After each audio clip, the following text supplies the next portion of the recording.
Fala pessoal, estamos começando mais um podcast Papo Tech, mais uma vez com meu parceiro Gus, aqui, meu Tamo junto, host e co-host. Tamo junto. Ontem eu tava com o PH, mas eu acho que eu gosto mais do Caio. Você puxa. Pelo menos quando eu tô com o Caio. Eu ia te perguntar isso. Foi isso. tudo bem com o PH? Foi tudo bem, é. Mas sem você não Ele é a mesmo. mesma coisa, né? Show Tá de certo. bola. Anuncia o nosso convidado, então faz as Hoje, muito bem, Caio. A gente tá com o Daniel Takatoy, mas a gente pode falar Takatoy. Ele é diretor de negócios e marketing da Autopass. Bem-vindo, Daniel. Obrigado, gente. Obrigado pela oportunidade. É um prazer estar aqui com vocês. Legal. Acho que vai focar mais em mobilidade hoje o nosso papo, né? Boa. Acho que tá relacionado. Tem a ver com a sua jornada, né? Hoje você está numa empresa na Autopass de mobilidade. E aí, Daniel, eu queria saber duas coisas, né? Queria saber um pouquinho da sua jornada, né? Eu sei que você trabalha na área de marketing e negócios, eu sei que você já vivenciou bastante coisa em tecnologia. Queria saber ali como é que foi a sua jornada até chegar numa cadeira, né, de diretor dentro da Autopass. E depois eu queria também saber um pouco mais sobre a Autopass de fato. Perfeito. Bom, vamos lá. Eu sou engenheiro de produção, né, como formação. Fiz MBA, gestão empresarial. Logo que eu me formei, eu fui para consultoria. Depois, um dos projetos foi a estruturação da Alelo, antiga Visavale, na época chamava Visavale ainda, que já era a empresa de benefícios. Logo que a gente estava também digitalizando toda essa parte de gestão de benefícios, né, a refeição, alimentação principalmente. Fiquei 5 anos lá e acabei recebendo o convite. Fiquei 16 anos no Banco Votorantim. O Banco Votorantim passei por diversas áreas ali. Negócios, planejamento estratégico, até atendimento, etc. E mais recentemente foi quando eu migrei para a Autopass, foi em 2022. Então, depois de 6 anos de PV, acabei migrando para a Autopass, assumindo justamente essa posição de negócio e marketing ali. Legal, maravilha. A faculdade, de fato, então, você acabou utilizando um pouco na sua jornada, foi isso? Eles falam que engenheiro é um bicho meio versátil, né? Eu tenho amigos em indústria, trabalhando em marketing como eu, mas tem indústria financeira, tem para todo lado. A formação acaba sendo mais, todo mundo pensa que é mais fabril, mais indústria, etc. Mas se for ver os meus colegas mesmos, acho que a minoria deles está nessa indústria de engenharia de produção raiz mesmo, né? Legal. E a Autopass é uma empresa de mobilidade, certo? Perfeito. Vocês fazem alguns softwares relacionados à mobilidade, eu sei que tem os cartões. Como que é a jornada da Autopass e os serviços que ela oferece? A Autopass faz toda a parte de bilhetagem eletrônica, então toda a parte de arrecadação, né, emissão dos cartões para os usuários poderem utilizar. Toda controle do uso disso, né, as catracadas que a gente chama, quando ele usa tanto nos ônibus quanto nos trilhos, tanto metrô e CPTM. E depois faz toda o clearing, vamos falar, toda a compensação de para quem tem que pagar o quê em função do volume de passageiros transportados, né? Então uma cadeia aí fim a fim, né, nessa questão da bilhetagem, desde a arrecadação até o pagamento efetivo disso tudo para os operadores aí sim dos transportes de passageiros, que são os empresários de ônibus. Legal. E a gente esbarra com isso em São Paulo no dia a dia, aqui na região metropolitana, mas ela está presente em mais lugares do Brasil, né? Outras capitais. Tem. Na verdade, assim, a Autopass hoje está em 43 municípios, aqui toda da região metropolitana de São Paulo. Alguns municípios também faz não só o intermunicipal, mas também a locomoção de dentro do município. E agora a gente está numa jornada mais recente de expansão geográfica para outras regiões. Então, fechamos agora recentemente a região de Belém do Pará, com a região, né, tanto a capital quanto a região metropolitana, e estamos buscando outras praças aí para fazer essa expansão geográfica, aí também já tentando trazer muito do que a gente vivenciou e conseguiu trazer aí de valor e de serviço para os usuários aqui de São Paulo, mas para o restante das outras regiões, né? Legal.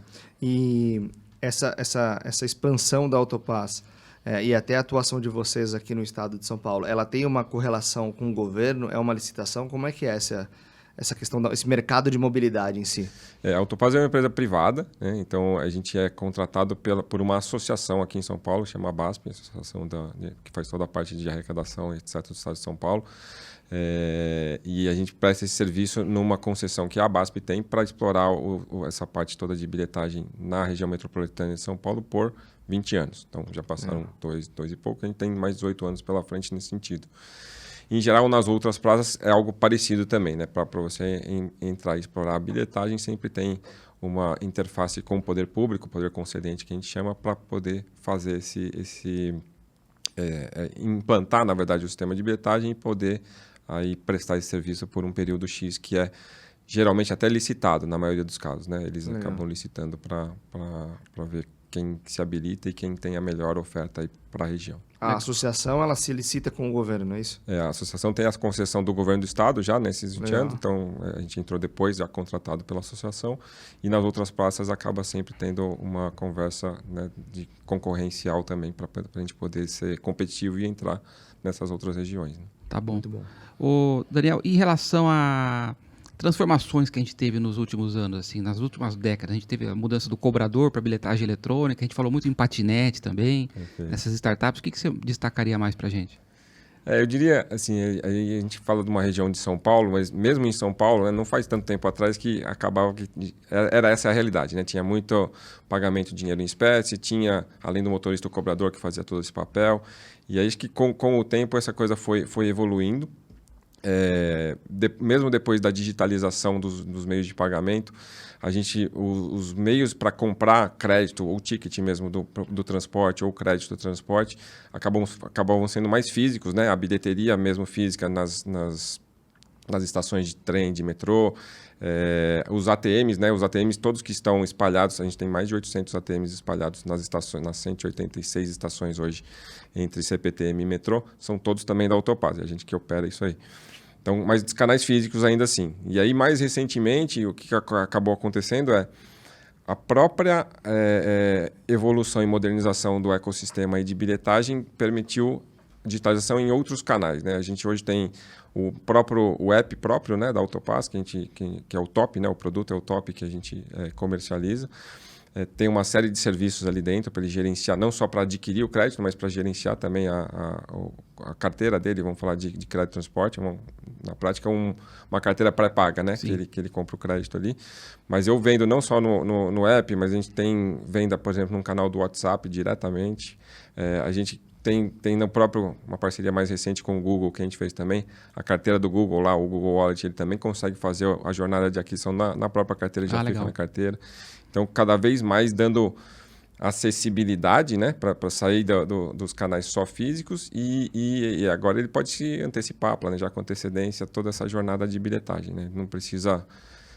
agora é 24/7, né? A qualquer tempo ele pode ir lá no celular simplesmente e conseguir já adquirir os tickets que ele tem. Legal. Aquele momento inicial de fricção ali, quando você está no começo do mercado, você imagina que vai ter muita resistência na sociedade ali pelas dificuldades, né? Mas acaba se adaptando, né? A gente teve a gente fez a migração, foi em 2020, uma migração o produto que já era também Autopass, que era o Bom, que era bilhete metropolitano para o Top. E a gente teve justamente essa tombamento, inclusive, né, toda a base do Bom pro Top. Então, tem uma série de desafios, obviamente, mas é muito gratificante depois, isso bem planejado e tudo que a gente conseguiu adicionar de funcionalidade, de serviço, de facilidade para o usuário com a nova plataforma mais moderna, que justamente é a do Top. Então, isso é bem recompensador assim, de ver acontecer. Eu usei o Bom, sabia? Eu também morava em Guarulhos, era Guarulhos, São Paulo, Intermunicipal, usava o Bom. Legal. Legal demais. Daniel, e eu vi que recentemente você fez você viajou, eu vi algumas coisas no seu LinkedIn, a trabalho, enfim. Como que é essa comparação mercado de fora? Vocês têm base, o Brasil já é referência, como que é? Tem aonde buscar mais coisas no setor de mobilidade? Fala-se muito de patinete, bicicleta, grandes centros, como que é isso, né? Questão de referência.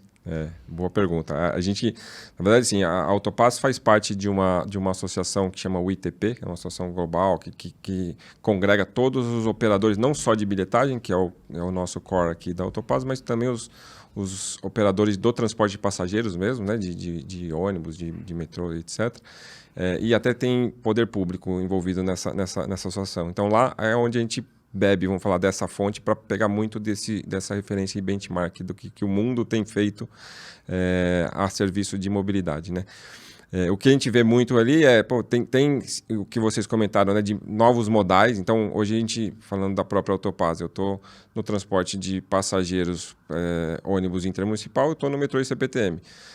Eu não tenho, por exemplo, car sharing, bike sharing, né, outros meios, outros modais aqui de pagamento que chama muito do first last mile, né? Em geral, o usuário precisa ter uma última perna que às vezes ele exige outro meio de locomoção. Então, também faz parte dos planos da própria Autopaz englobar no nosso ecossistema esses outros modais de transporte. Então, é um pouco do que a gente vê o mundo fazendo também, né? E, além disso, o que a gente vê muito na linha de facilitar a acessibilidade, etc., uma autorização do serviço de catracada, etc., sem fricção. Então, só com a biometria facial aqui do Caio, do Gustavo, ou só com uma comunicação com Bluetooth do celular, ele já abre a catraca. Você não precisa nem dar... O tap do cartão já é simples, mas você não precisa nem isso fazer mais. Você só simplesmente passa e já está... Todo esse modelo de controle da bilhetagem já está feito nesse jeito. Então, isso que a gente tem visto um pouco nessas viagens e nessa própria associação, né? Entendi. E o Brasil é referência em alguma coisa ou ele está sempre atrás de Estados Unidos, China, Europa? Como é que você vê isso? Eu vejo muito o Sudeste Asiático sempre à frente, né? E aí não só em transporte e mobilidade, mas tudo que se refere à tecnologia, né? Eles estão sempre parece que um passo à frente. Então, é da onde a gente acaba se inspirando, inclusive, em grandes mudanças e modernização da nossa própria tecnologia. Eu acho que o Brasil, como a gente comentou antes, né? Tem uma diversidade muito grande, né? Aí você pega São Paulo, acho que sim, já é uma referência para muita coisa. A gente hoje tem, por exemplo, primeira operação de bilhetagem no mundo que fez a venda do ticket de transporte pelo WhatsApp foi o Brasil. Foi com a própria Autopaz. Então, algumas coisas a gente tem o pioneirismo, é referência. Mas estou falando não Brasil, né? Estou falando São Paulo. Você pega Brasil ou outras regiões, ainda tem muita região que você olha, quem ainda faz a operação de bilhetagem é o mesmo empresa que faz o transporte de passageiros. Então, não é o core dela de fazer isso. Então, acaba que não moderniza, não tem toda essa... Só faz funcionar, né? Mas não está correndo atrás da modernização. Exatamente. Né? Não tem essa... Eles estão preocupados em deslocar passageiro para um lado e para o outro, né? Esse é o principal deles. E a partir do momento que esse abriu para empresas como a Autopaz, né? Que são mais base tecnologia, focadas nisso, acaba que a modernização acelera demais, né? Então, nas regiões que a gente já tem essa divisão entre quem faz transporte de passageiros é uma empresa, quem faz a bilhetagem, a arrecadação é outra empresa, eu acho que essa evolução acaba acontecendo mais rápido. Né? Legal demais. Então, só para a gente fazer um recorte, a gente falou, né, de coisas de fora do país, que sim, existem muita referência. Você deu o exemplo da catraca sem a fricção ali, a catraca abrindo... como se fosse aquelas lojas autônomas, né? Sim. Você entra, senta e pega o seu caminho. E aí a gente tem também o desafio do Brasil em questão das regionais, né? Fora de São Paulo, a gente ainda vê um mercado mais travado, né? Um mercado mais ainda... Não sei se ainda opera no papel. Como que é isso? Fora de São Paulo, né? Quebrando essa bolha aqui. Eu acho que grandes regiões metropolitanas, né, as capitais dos estados, a maioria já fez essa segregação. Então, mas se você vai interiorizando, etc., ainda tem muita gente que opera às vezes o próprio Vale Transporte, né, que também é regulamentado para conceder esse benefício para funcionários. Às vezes ainda é papelzinho, aquele papelzinho que a gente já teve também em São Paulo há anos atrás, mas tem muita região que ainda tem essa realidade. Às vezes opera muito só com dinheiro espécie, não necessariamente com outros meios de pagamento digitais. Então, hoje nessas regiões é onde a gente justamente tem a ambição de colocar a serviço delas todas o que a gente está conseguindo fazer aqui em São Paulo também para simplificando aí a experiência de mobilidade, né, para os usuários. E você comentou, falando sobre carteiras digitais, né? Você falou da wallet do Google, e agora com esse gancho da galera ainda usar papel, usar dinheiro, você me falou que um dos projetos da Autopaz é a questão da carteira digital, é a bancarização ali, é juntar o serviço financeiro junto da bilhetagem, que já é um serviço financeiro, né, de certa forma, né? Tem um pagamento ali. Queria que você contasse um pouquinho mais dessa frente, porque eu acho que ela é muito interessante e ela pode mudar os cenários de muitos lugares onde o Autopaz passar. Perfeito. Boa pergunta também. A gente tem uma... Na verdade, eu vou dar um passo só para trás. Assim, no Bom, a gente tinha o cartão de transporte e era um cartão de transporte por aplicação, que a gente chama. Então, por exemplo, o Caio tem o Vale Transporte da empresa, mas ele também é estudante, ele teria um cartão estudante, o outro é sênior também. Isso a gente congregou tudo num único cartão quando a gente colocou na plataforma mais moderna do Top, também dá uma facilitada. E neste cartão, quando a gente também migrou para a plataforma do Top, a gente deu a condição do cliente fazer o opt-in, né, e aderir a uma conta digital.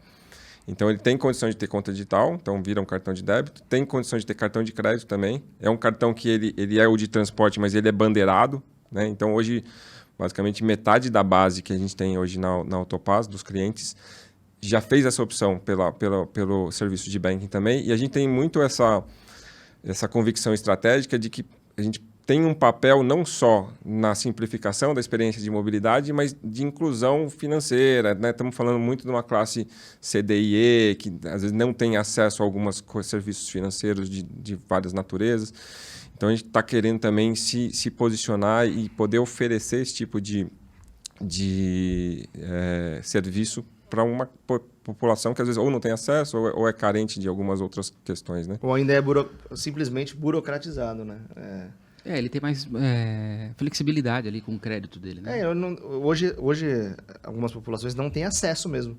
E ele já tem o cartão que ele vai para o trabalho, enfim, do ônibus. Acho que isso tem um impacto social, né? Uma questão não só tecnológica, flexibilidade, etc., mas tem um impacto social. Ele usa mais de uma vez por dia também, né? Ele acostuma como aquele meio digital ser o dinheiro que ele vai usar, né? Exato. A ideia é justamente essa, né? Como é um cartão para o transporte que ele já usa com uma frequência muito alta, a recência, né? Acaba sendo um cartão muito lembrado também, e a hora que ele tem uma necessidade para utilizar como meio de pagamento para outras questões fora do transporte, no mesmo cartão ele pode também utilizar isso. Legal. Então essa foi a hipótese estratégica e o que a gente está tentando endereçar com essa plataforma do Top bandeirado, né? Muito bom. Você vê caminho aí para um... Eu não sei se você pode falar disso, mas se não puder, tudo bem. Você vê caminho para o Top ser um super app? A gente já tem um pouco dessa ambição. É que o super app, isso também quando a gente olha o mundo, é meio contraditório, né? Tem empresas de mobilidade que têm a convicção que eu quero focar só em mobilidade, e tem outras, como a Autopass, que está buscando colocar outros serviços, não só financeiros, né, mas de outra natureza no mesmo app. Então, além do cartão ser o cartão de alta uso, frequência, recência, o app também acaba sendo um ponto de contato importante com esse cliente para poder ofertar outras coisas. Perfeito. Então, para você ter ideia, por exemplo, a gente, principalmente aqui em São Paulo, né, a gente tem, na média, o trajeto ida e volta, o cara demora quase 3 horas de percurso, na média. Tem gente que demora muito mais. Tal. Então, é muito tempo no final do deslocamento, trabalho-casa, né?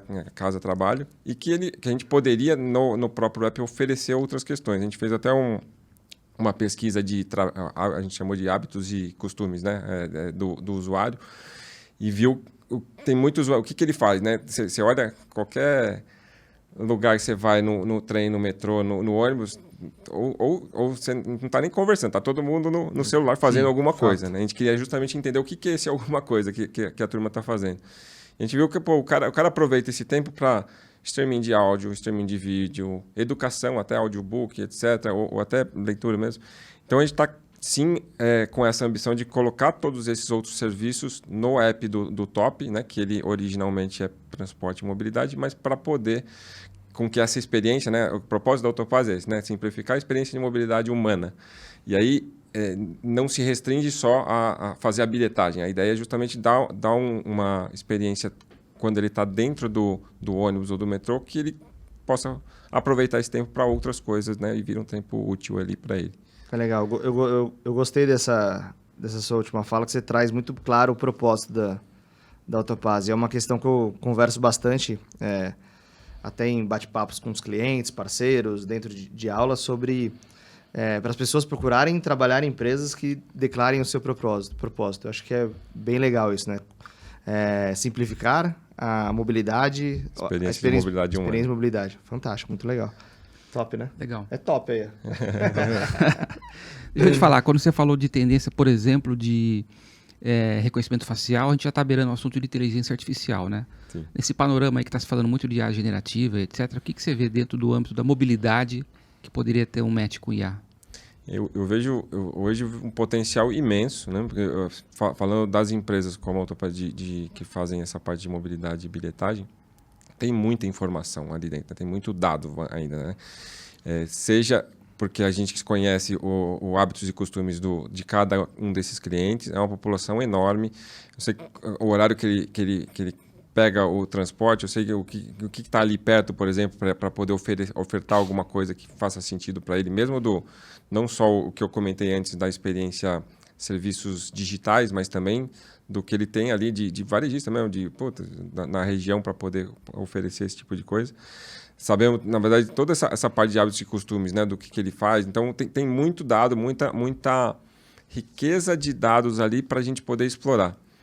Aí você vai me perguntar, mas o que a gente já faz na prática? Eu diria que está bem incipiente falando no caso aqui, Autopass, mas tem uma clareza de que a gente tem uma avenida super grande aí para poder trilhar e explorar esses dados e colocar muita inteligência artificial também a serviço disso, né? Até para os dados próprios, né? Como ele falou, tem muito dado já do ponto onde a pessoa utiliza o aplicativo e tudo mais, né? Sim, sim. Legal. Já viu, né, quando você falou da gente estava falando de Super App, IA, etc. A gente falou de Generative IA também no começo, lá fora do ar. Aí a cabeça, quando você pensa em Super App, a base de usuários que ele tem, começa a pipocar um monte de ideia. Imagino que é bem isso para vocês também, né? Se eu tive aqui já 3 ideias na minha cabeça, vocês diariamente devem ter isso. Como que é isso, Daniel, dentro da Autopass? Vocês fomentam a galera a trazer ideias para dentro dessa discussão? Como que é um pouco do ambiente? Eu sei que tem um regulatório, tem um governo envolvido, vocês impactam muita gente.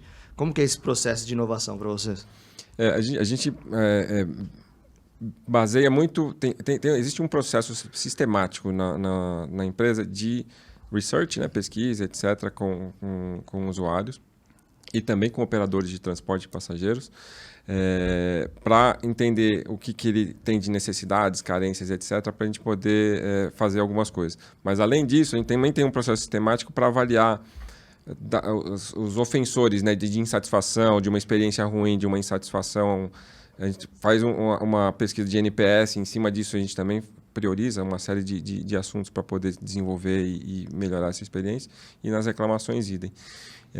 Então, tem bastante coisa que a gente acaba bebendo, tentando sempre basear em dados também, né, no final das contas, para não ser um brainstorming só interno, né? Que às vezes a gente faz muito essa autocrítica, né, na Autopass. Eu necessariamente não sou o perfil padrão do próprio cliente, que é o da Autopass. Então, não adianta eu vir com a minha cabeça e com os meus princípios, os meus valores aqui e tentar colocar alguma coisa que pode não dar fit aí com a nossa base de clientes.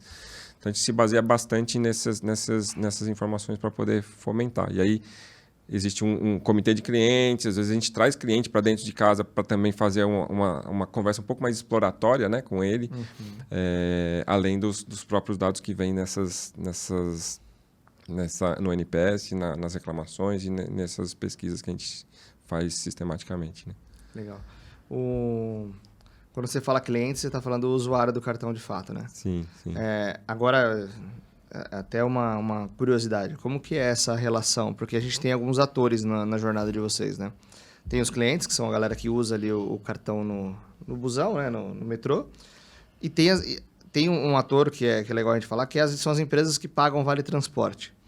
Essas empresas que pagam vale transporte, a gente estava falando de gestão de benefícios também, etc. Essas empresas elas se conectam direto no Autopass? A Autopass é através de APIs? Como que é essa comunicação? Porque é um mercado que precisa ser conectado, né? Sim, sim. A gente, sim, olha principalmente para o usuário final, o B2C, né, que é o passageiro, mas esses outros intervenientes aqui no ecossistema também são olhados. Então, o RH, que é o que você comentou, ele compra o Vale Transporte direto da Autopass, então tem essa relação. A gente fez recentemente uma empresa do grupo, né, e um M&A que foi feito também em 2021, que faz essa distribuição e é focada e especializada em gestão de benefícios e administra centralizadamente isso, né? Não só do Vale Transporte, que é a própria Autopass a fornecedora disso, mas também de outros benefícios, né, que fazem sentido para essas empresas. Mas sim tem essa conexão e essa preocupação da gente também ter processos cada vez mais fluidos, né, e atendendo também às necessidades dos RHs. E o outro interveniente nesse ecossistema é o empresário do transporte de passageiros, o empresário de ônibus, das empresas de ônibus. Então, legal. até conectando com o que o Gustavo tinha comentado, né, da parte de inteligência artificial, dados, etc., tem muito dado também dentro da Autopass, das empresas de bilhetagem, que são muito ricos para esses empresários de ônibus para fazer a adequada gestão de frota, planejamento de rota. Então, tem muita coisa aqui que a gente consegue também dar de informação já analítica né, e mais com alguma inteligência por trás. Tem o conceito que a gente chama em ITS, Intelligent Transportation System.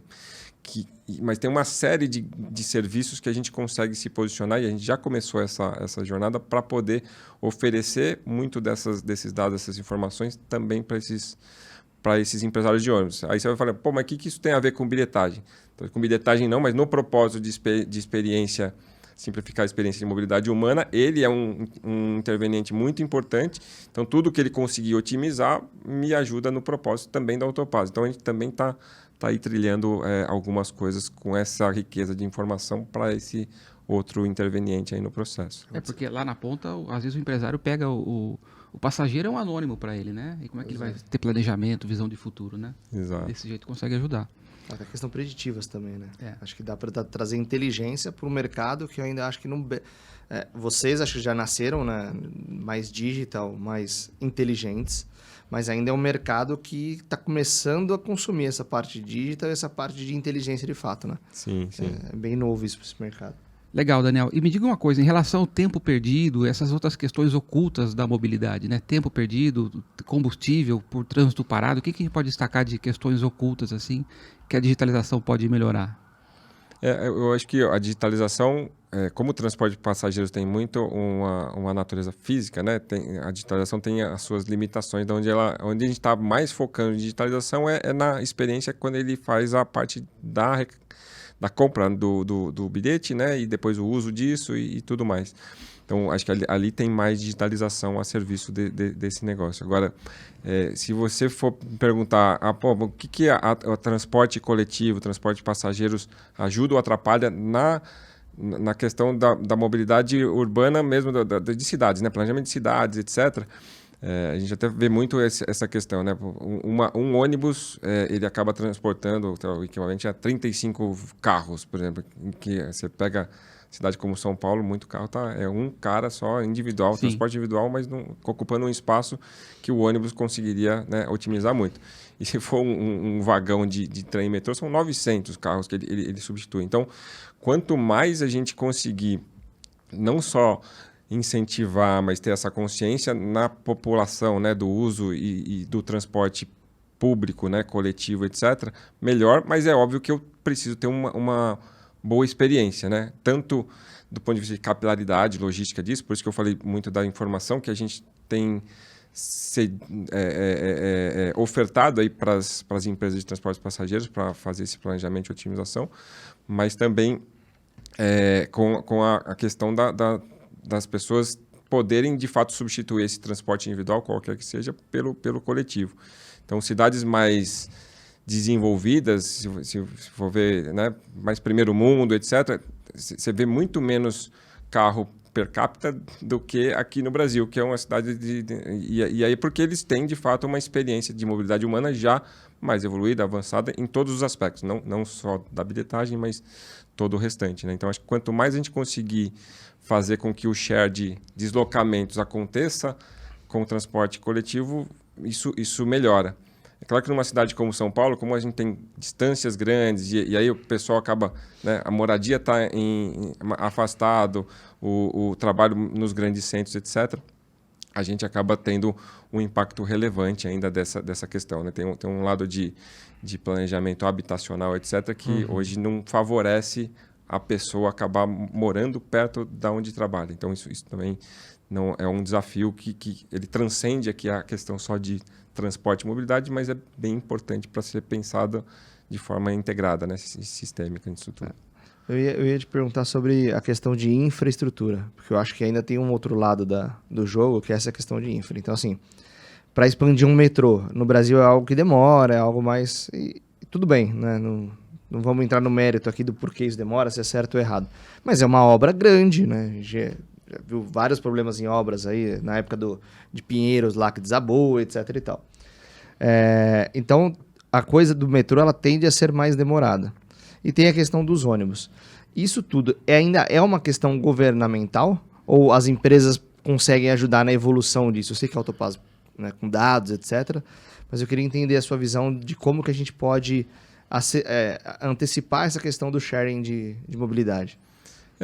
Quanto mais oferta e capilaridade, isso naturalmente acaba acontecendo, né? Toda vez que, por mais que seja mais ou menos lento, né, essa questão da expansão de rede de trilhos, etc., mas a hora que você vai lá e implementa uma linha nova e uma nova estação, etc., já muda de forma bem substancial a configuração aí de mobilidade daquela região. E aí tem uma outra agenda, e aí não entra muito nessa agenda, mas tem uma questão também de como é que o setor privado também pode ajudar nisso tudo. Eu acho que tem... Aí São Paulo já fez alguns movimentos desse tipo, né, de privatização mesmo, né, de algumas linhas, de modernização, etc. Eu acho que começa a não ficar tudo na esfera pública e dependendo, às vezes, de outras questões, limitação, de capacidade de dar velocidade, tração nessas coisas, e a gente colocar outros intervenientes também interessados em explorar isso, né, de transporte de passageiros dentro do ecossistema. Acho que são medidas que eu enxergo como mais naturais, né? Mas sempre acaba sendo um serviço crítico, essencial, né? E que tem uma política pública por trás, né? Que acaba sempre estando junto aí nessa conversa. Você não consegue fazer isso simplesmente ignorando aí o lado do setor público nesse desafio, né? Legal.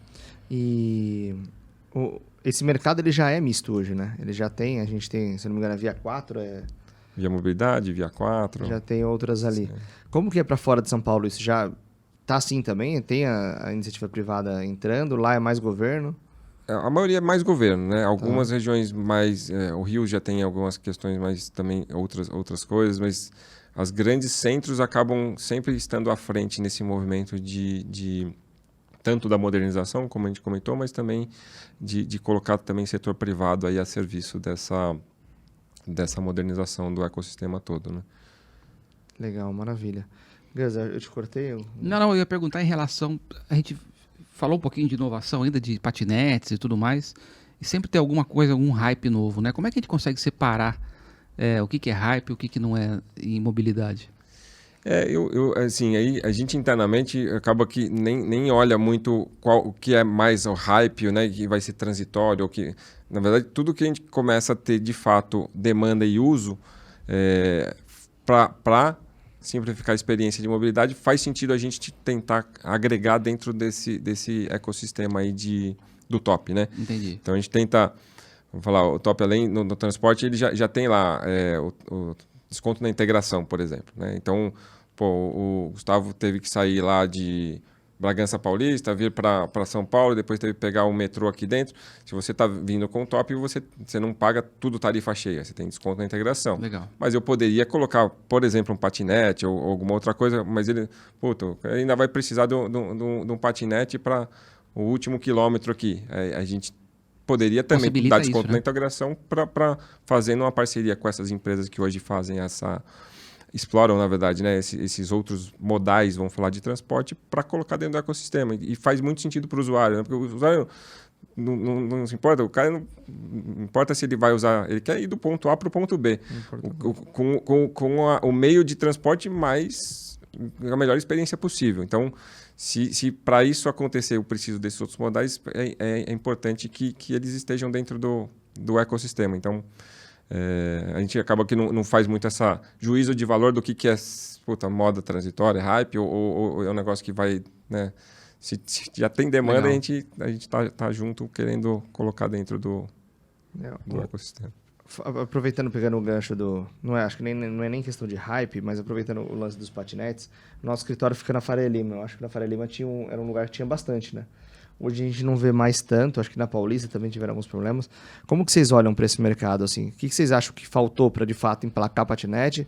Ou emplacou e a nossa visão está errada? Não sei. Como que vocês, no olhar de vocês, né?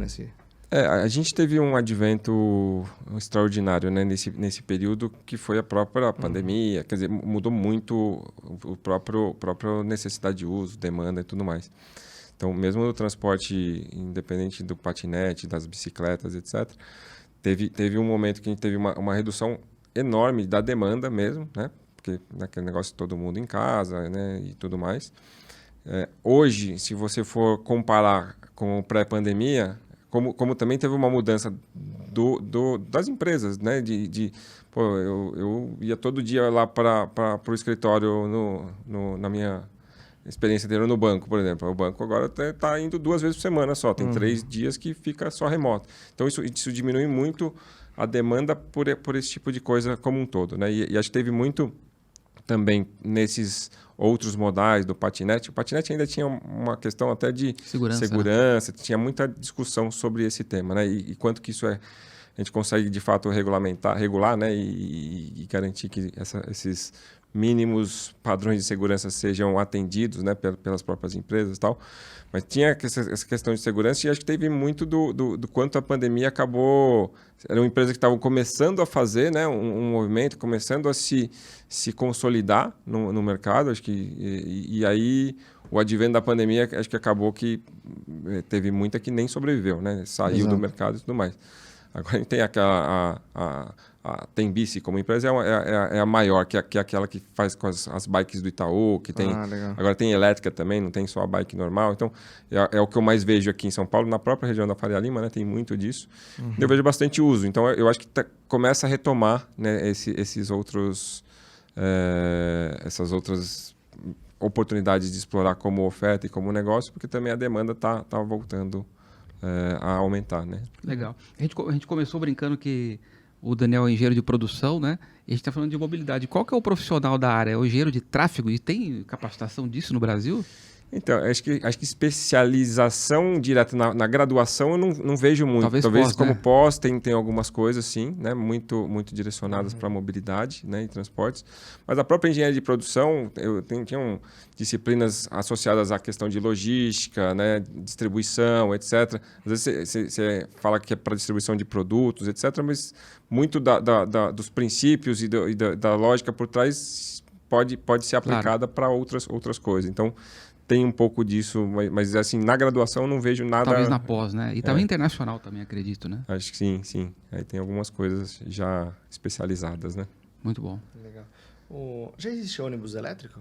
Já existe. Na verdade, isso também acho que é uma outra tendência bem forte, né, desse segmento. Eu acho que a questão do elétrico, não só para ônibus, para carro, etc., ela ainda, na minha visão, tem uma questão de ter mais escala para economicamente ficar também mais viável, né? Mas já é uma tendência. Existe uma empresa brasileira até, que é a Eletra, que produz só ônibus elétricos e fornece para não só aqui em São Paulo. Ela está aqui em São Paulo, mas ela fornece para o Brasil inteiro.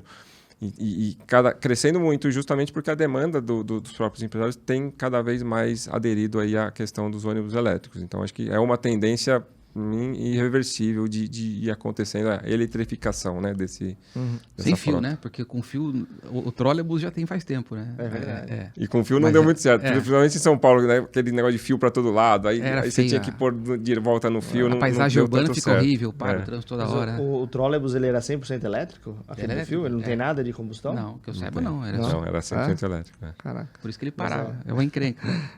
E ele não era uma bateria, na verdade, ele dependia da energia do fio, né? Tem um desafio quando você fala de eletrificação, que não é só fazer o ônibus elétrico, produzir e renovando a frota já com essa outro modo, né? Mas também a gente chama de garagens, né? Que são os estacionamentos dos ônibus que eles ficam. Você precisa mudar toda a infraestrutura ali e a configuração, né? Então é um desafio estrutural também grande dos empresários de ônibus cada vez mais também investirem, né, nesse tipo de coisa. Pô, parece uma tecnologia do século XIX, né? Aquele monte de fio pendurado lá, e é tão recente, né? Se funcionasse, pelo menos. Pois é. Como que... Aí mais curiosidades, né? Que acho que é minha e pode ser da galera que tá vendo também. Como que, quando você fala os empresários dos ônibus, ou a galera imagina que são os donos das companhias de ônibus. O cara que tem quero comprar um ônibus e colocar ele na linha Paulista. Não é assim, né? É uma licitação, ele ganha uma licitação e coloca É uma uma empresa licitação. só, são várias. É uma licitação, ele também tem uma concessão para explorar uma área. Então, você pega, por exemplo, só para tangibilizar, né? Na própria região metropolitana de São Paulo, a gente tem 5 grandes áreas de concessão com 5 grandes grupos de empresários que exploram isso aí. E a própria regulação de quais são as linhas, quantos ônibus tem que ter em cada linha, etc., também é regulada. Existe a MTU, né? É a empresa reguladora desse negócio todo. Então, tem uma prestação de contas forte que essas empresas de ônibus precisam fazer para a MTU, para garantir que os padrões mínimos exigidos pela entidade que regula, que é a MTU, né, o setor público, estejam atendidos. Então, tem isso tudo também envolvido. Ele não pode simplesmente ganhar área de concessão e vou fazer do jeito que eu quiser, da minha cabeça. Não, porque senão tem coisas que vão ficar áreas naturalmente, às vezes, desassistidas, porque não tem demanda suficiente, mas precisa ter uma linha ali e aí precisa ter essa regulamentação. No momento que é licitada a exploração dessa área para transporte de passageiros, algumas regras também já estão pré-estabelecidas no próprio edital, vamos falar, né, da licitação, né, desse negócio. Quando eu ia para a escola, eu lembro que lá em Guarulhos eu cheguei a usar bastante lotação. Não sei se vocês lembram disso. Lembro. Tinha lá em Bragança? Lá tinha também mais pouco, o interior é menos, né? Isso acabou? Eu não tenho visto mais na... Diminuiu muito, né? Diminuiu bastante, mas não acabou, não. Tem regiões que ainda existe essa figura, né? É você que lotação. melhorou de bairro. Não, eu vou para Guarulhos. Eu amo Guarulhos, tá maluco? O pessoal vai ver eu falando de Guarulhos. Mas tem muito aí da lotação, é. Teve algum motivo para essa diminuição? É substituição por ônibus? É porque lá, na verdade, era o serviço mais regular, né? Ele não passa por essa regulamentação que eu comentei antes, de todo esse controle e tal, ele era extraoficial, né? Ele era oficioso, não necessariamente passava por todas essas regras e tudo mais. Então tem um lado que o próprio planejamento de transporte público coletivo também não quer ter essas outras coisas, mas ela acabava cumprindo algum papel também, né? Porque às vezes estava cumprindo um papel que não necessariamente já tinha uma linha oficial, né, devidamente estabelecida, e ela acabava explorando essa oportunidade. Então, eu não tenho esse juízo de valor que é bom ou é ruim no final das contas. Eu acho que ela acaba cumprindo um papel e talvez esse papel tenha até também diminuído a demanda no tempo com a própria evolução do sistema de transporte coletivo normal, né? Legal. Ô Daniel, eu percebo, até a gente, na Maita, a gente faz programas de formação, o Gus dá aula, eu dou aula, né? Os nossos devs ali, eles ensinam programação, a gente tem uma frente educacional, e a gente vê uma geração nova entrando no mercado, né, com um mindset muito diferente da minha geração, da geração do Gus, enfim. E aí uma das discussões que a gente tem, e eu percebo isso na galera, é que a molecada ela não é mais tão aficionada por carros como eu era, acho que como vocês, 18 anos, corre na autoescola. Tem essa tendência da galera usar mais transporte público ou não? Eles estão deixando do carro só para usar Uber e aí o problema continua o mesmo? Como que tá isso? Eu vejo essa tendência, não tem mais... Nossa geração, talvez era isso mesmo que você falou, né? É quase que um sonho de consumo você, né, fazer 18, ter um carro próprio para poder... Era um negócio muito aspiracional, inclusive. Eu acho que a aspiração das gerações mais novas, etc., eu quero a facilidade. Eu não quero nem ter dor de cabeça de ter a propriedade do carro, manutenção, gasolina. Eu quero me deslocar da forma mais fácil possível do ponto A para o B. Então, acho que a tendência, sim, existe, não só para transporte individual, como Uber e essas táxis, essas coisas, mas também nos transportes coletivos. Acho que é uma geração que tende a aderir mais, né, esses outros meios de transporte, porque ele não está preocupado só em conseguir chegar, né, da forma mais, óbvio, confortável, né, e rápida possível, mas acho que tem, sim, uma tendência de ter maior adesão, né, aos transportes. E eu acho que tem uma outra tendência aí não só do Uber, mas cada vez mais, além do elétrico, né, que a gente comentou, mas também o autônomo, né? No final, eu acho, talvez falando de São Paulo, Brasil, a gente tem um pouco mais de dificuldade de infraestrutura para essas coisas acontecerem.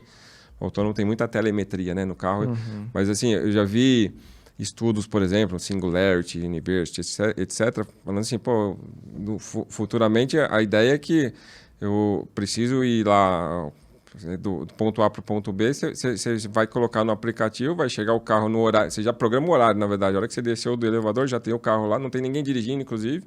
Eu te levo lá para o ponto B e está tudo certo. Então, acho que essa tendência é uma tendência também irreversível, na minha visão. Tem para ela acontecer, acho que alguns desafios de infraestrutura, sinalização, etc., e falando aqui do Brasil não é tão padrão e tão boa, né?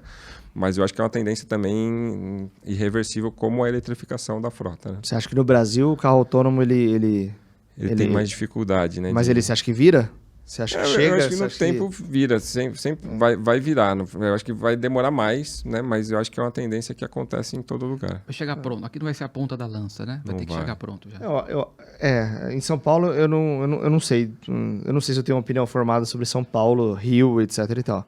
Mas em alguns lugares de São Paulo, do Brasil, eu acho que ele... Curitiba, por exemplo. Curitiba, nas minhas passagens lá, eu percebi que é uma cidade mais plana. Não sei se estou com essa visão errada. Talvez funcione melhor. O trânsito é melhor lá também, enfim. Interior. Talvez no interior rode um pouco melhor do que em São Paulo. São Paulo tem o relevo, tem a questão de segurança pública, tudo, dependendo do lugar que tenha mais homogeneidade, né? Tô chutando aqui. Cai no buraco. Camboriú, esse tipo, assim, pode ser que... Cidade mais planejada. Né? Pode ser. Tem algumas em Fortaleza, né? Aquirá, se não me engano, é uma cidade que tá... Valinhos. Valinhos é muita... Pois é. Valinhos tá com muito buraco, mas eles estão asfaltando a cidade toda. Fica o recado aí, gestão Valinhos. Lucimar, a prefeita. Isso. Então, buracos. Dá processo? Será falar que nome aqui? Não, só tá era a prefeita, né? Tá certo. Mas ela tá asfaltando bastante. Né? Boa. E isso afeta vocês também, né? Toda essa atuação do governo, tanto com asfalto, obras, etc., ajuda na questão da experiência da mobilidade como um todo. Né? Diretamente. Se todo mundo não jogar junto, eu acho que a coisa não anda. Você não vai ter tecnologia que resista, né? É isso. Legal. Show de bola. Car sharing. Eu tenho algumas dúvidas sobre isso. A Uber veio com essa história há um tempo atrás. Né? Tinha a questão lá do Waze também, né? O Waze. Teve o BlaBlaCar. O BlaBla ainda tá forte, acho. Tiveram algumas startups experimentando. Como que vocês enxergam isso? Isso parou no Brasil? Como que tá lá fora? Como que é a percepção de vocês sobre car sharing?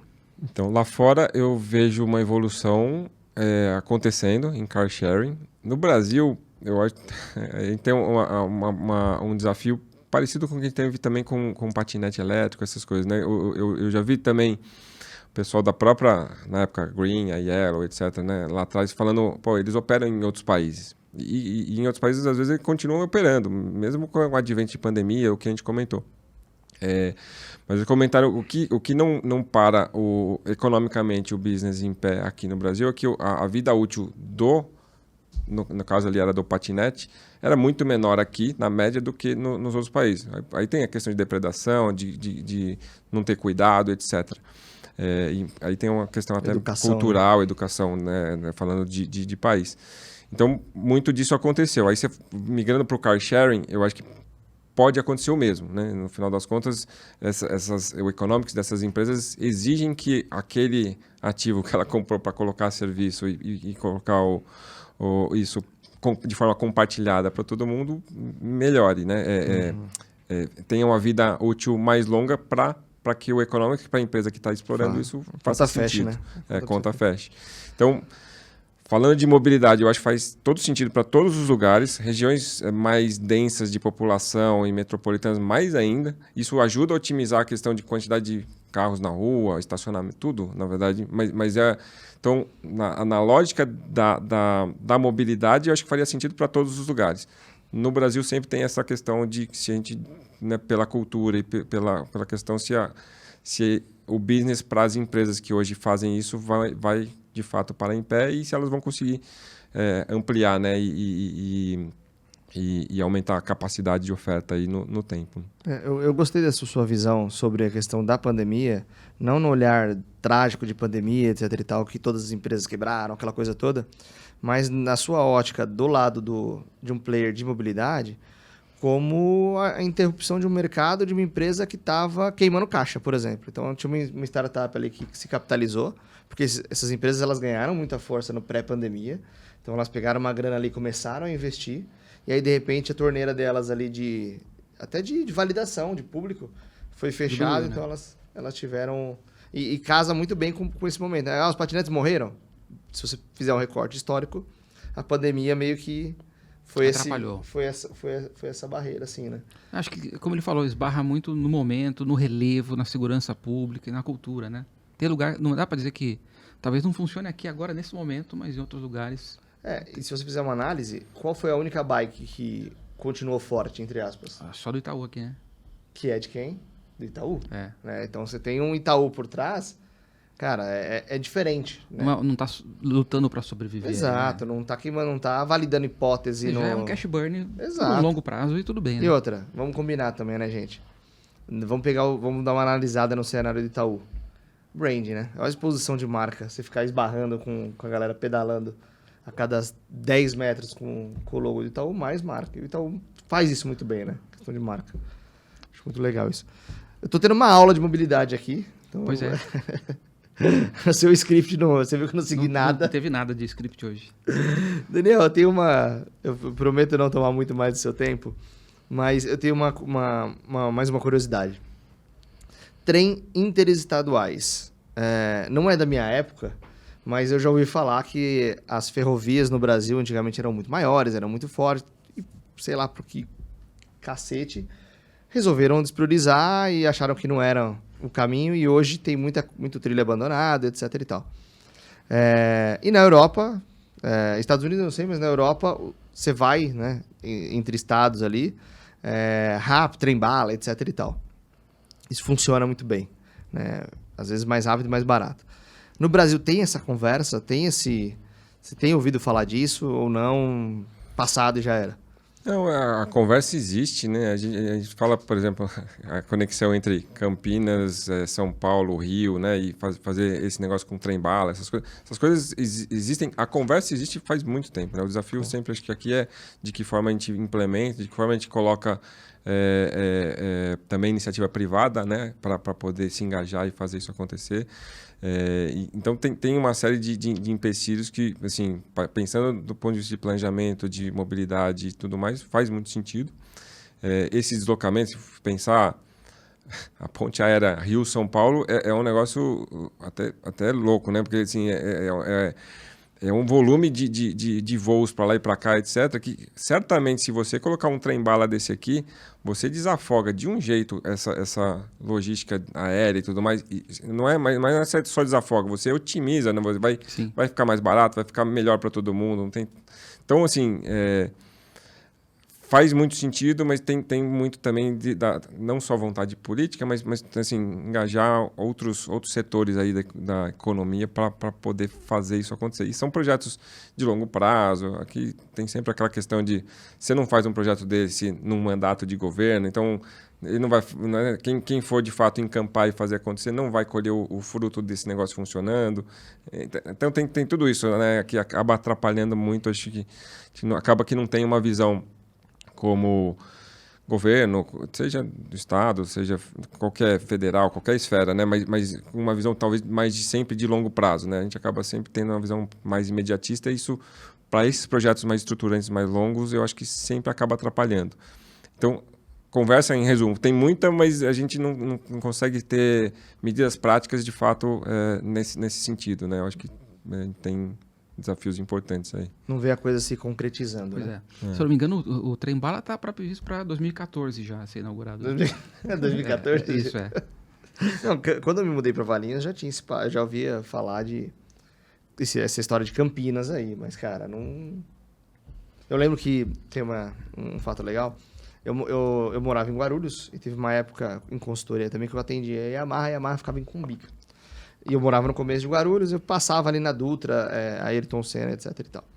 E aí a gente via a obra, a gente meio que acompanhava a obra daquela estação que tinha lá perto do aeroporto. E, sei lá, começou em 2009, 2010. Você via que o negócio andava numa velocidade bem lenta, assim, passos quase que parados. Quando chegou, cara, perto da eleição e da Copa, a estação apareceu, a estação brotou e eles passaram a Dutra. Se você passar lá, você vê que a linha ela passa por cima das rodovias. Sim. Cara, o negócio foi do nada. Você via passando de um dia, chegou no aeroporto da estação... Não parece Brasil essa obra, né? Nos últimos 6 meses era coisa de fora, saca? Mas, como o Daniel falou, tem interesse político, tem tudo isso. Eu acho que tem a questão de grandes companhias também que vão ser impactadas no fator contrário.